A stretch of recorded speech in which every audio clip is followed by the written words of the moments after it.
இஸ்ரவேலரின் எதிரிகளான பெலிஸ்தியர்கள் தங்கள் படைகளை ஏலா பள்ளத்தாக்கில் ஒன்று திரட்டினர்.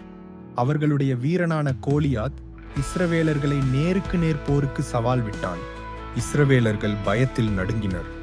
கடவுளை நம்பி அவருடைய மக்களை பாதுகாக்க தாவீது ஒரு வாய்ப்பை கண்டார். தாவீது தனது எளிய கவனையும் 5 மென்மையான கற்களையும் கொண்டு தைரியமாக அறிவித்தார், இன்று கர்த்தர் உன்னை என் கையில் ஒப்புக் கொடுப்பார், நான் உன் தலையை வெட்டுவேன். இந்நாளில் கர்த்தர் உம்மை எங்கள் கையில் ஒப்புக் கொடுப்பார். 1 சாமுவேல் 17:46 முதல் 47. போரின் முடிவு உறுதியாக தெரிந்தது. ராட்சசனும் இளைஞர் மேய்ப்பனும் மோதினர். ஆனாலும் தாவீது கடவுள் மீது வைத்திருந்த நம்பிக்கை தீர்க்கமான காரணியாக நிரூபிக்கப்பட்டது. அவரது கவனின் வேகமான வீச்சுடன் தாவீது ஒரு கல்லை எறிந்தான். அது கோலியாத்தை தாக்கியது. கண்களுக்கு இடையில் அந்த ராட்சதனை தரையில் வீழ்த்தியது. பெலிஸ்தியர்கள் பயந்து ஓடிப்போனார்கள். இஸ்ரவேலர் வெற்றி பெற்றார்கள்.